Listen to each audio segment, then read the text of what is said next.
And from your studies, specifically around the unintended consequences, and also your time in college, with what you wrote with and the belly fat effect and everything else that you've worked on, like, can you share with us like maybe the top 3 unintended consequences of what's really happening when we look at the pandemic, syndemic of what we're experiencing right now? Yeah, that's such a great question, Josh. I think on the personal level, and then we can look at populations, but on the individual level, I really think the biggest unintended harm that we're doing to ourselves is social isolation. We know that social isolation is linked, and there's this UCLA researcher, I'm drawing a blank on his name, that has looked at the impact on physiology of being socially isolated is on par with smoking. And so I see a lot of depression amongst my clients. I've had several clients who, start out our consult and they start crying, and I just sit there and listen and breathe, and they are so emotionally frustrated that it's reverberating and causing deleterious health outcomes from weight gain to diabetes to all of this. So to me, that's the biggest thing. So then, we're distancing ourselves, and so then we compensate with things like junk food. We're trying to get that dopamine hit from maybe social media, from pornography, from gambling, from opiate deaths, suicide, all this. So to me, I think that's the biggest thing, because we, as you mentioned earlier, we are tribal creatures, and our online tribes are polarizing us in crazy ways. So I think that's the biggest thing. I think, various studies have actually looked at continuous glucose monitor measurements from type 1 diabetics throughout the world, throughout lockdowns. Lockdowns are not good for your blood sugar. And what's kind of paradoxical about the lockdowns is they're making people more susceptible to severe outcomes. So this is the thing where like our treatment is increasing the probability that when these people are exposed, they're going to suffer more severely from the disease that we're trying to prevent them from being harmed by. And so it's like this really interesting, and again, this is data driven. This isn't some right-wing conspiracy QAnon stuff. This is scientific. Scientists have been talking about this. How many people, I'm sorry to interrupt you, because the point you made is huge before we go on to the other ones. How many people watching or listening can feel what Mike is saying? Beyond just like looking at a published data study of behavioral psychology, how many people can feel what's actually going on right now when you are being, quote, forced to stay at home in a lockdown, not have other people in your life?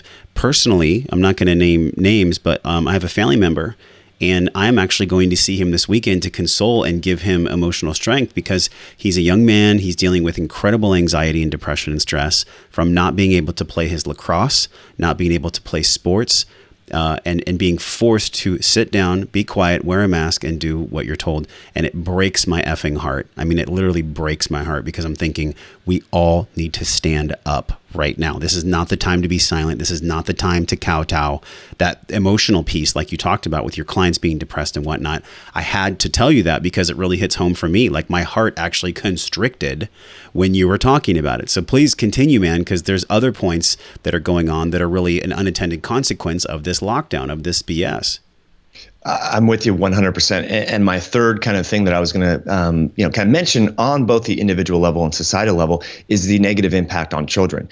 Because children rely, first of all, I mean, if we just look at their risk of having severe outcomes, really low. I think out of, there's 100 million people under the age of 21 in this country, maybe 120 million.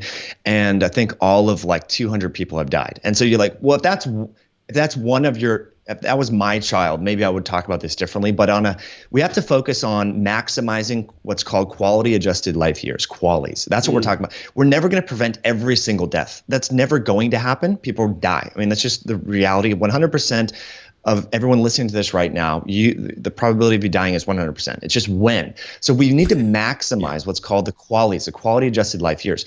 And our strategies ought to focus on maximizing those quality adjusted life years. Children have the largest bank account, so to speak, of quality adjusted life years to lose. And so our intervention strategies are literally chipping away at we're taking massive withdrawals from their quality adjusted life year bank account.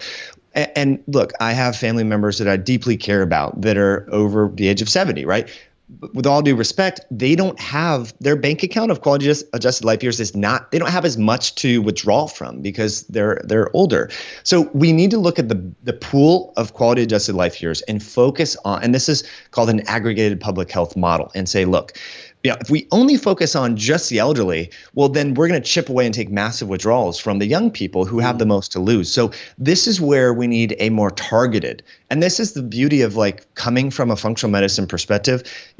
Mainstream medicine is like everyone get the same thing no matter what. Every baby born needs hepatitis B no matter what. You're like, well, are they going to be exposed to hepatitis B as a newborn that is, transmitted from sex and IV drugs? Probably not. So this is where kind of having this framework of personalizing precision or personalized medicine and individualizing the treatment.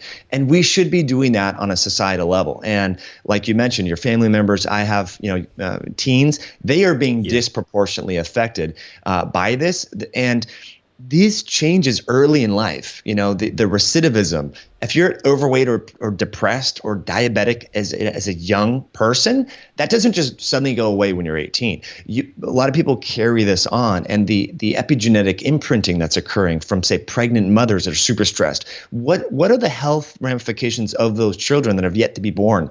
The microbiome changes in toddlers and all the sanitization.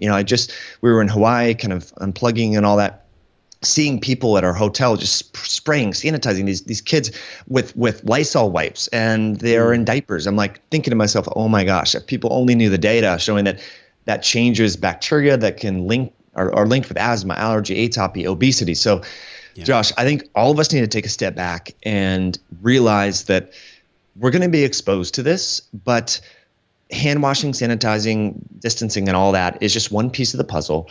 And we need to also focus on lifestyle stuff and maximize the quality adjusted life years for the population, not just the elderly. So during that video, I was joking around and exaggerating the point that we'll talk about right now. A lot of people, they touch their phone, they're in the bathroom, they're on the commode, they're whatever, then they touch their mask, they move their mask. Even Fauci himself, I remember a video in June where he was at some sort of press conference at the White House, and he was touching his mask like 30 times. So we touch our mask a lot, and then our hands are really dirty. So when I was making that video, I touched my eye. No kidding, Josh. I had an infected eye for like 2.5 weeks just from that. And people were like, no, that's not what caused it. And I did slow motion on the video. So I went like this, and I really egregiously touched my eye to make a point. And so the point is, our hands are super dirty. And so we're touching this thing. We're putting our mask around our phone in our pocket. So that, to me, I think the unintended harm could be increased exposure to pathogens just from our hands and our phone being out in the environment. So I think that's a major source of unintended harm. I think the other source, kind of independent of masking, is sanitizing everything and a reduction of the exposure and the diversity of microbes, especially for children. This may not be so important for adults because our immune system has been appropriately or inappropriately educated from our early life environment. But children and their immune system, while it's developing during the first, say, 6 years of life, it's being influenced and educated by their environmental exposure to bugs and their own microbiome. And so for reducing the diversity there, we're essentially shortchanging them of education that can help them later in life avoid things like autoimmune disease, skin disorders, atopy, depression, and even obesity. So I think that, to me, is a big disservice. I think maybe people will call me irresponsible, but if your kid's playing with another kid, take the mask off. I mean, let them get exposed to stuff because they have the biggest, they have the most to lose from 24/7 masking.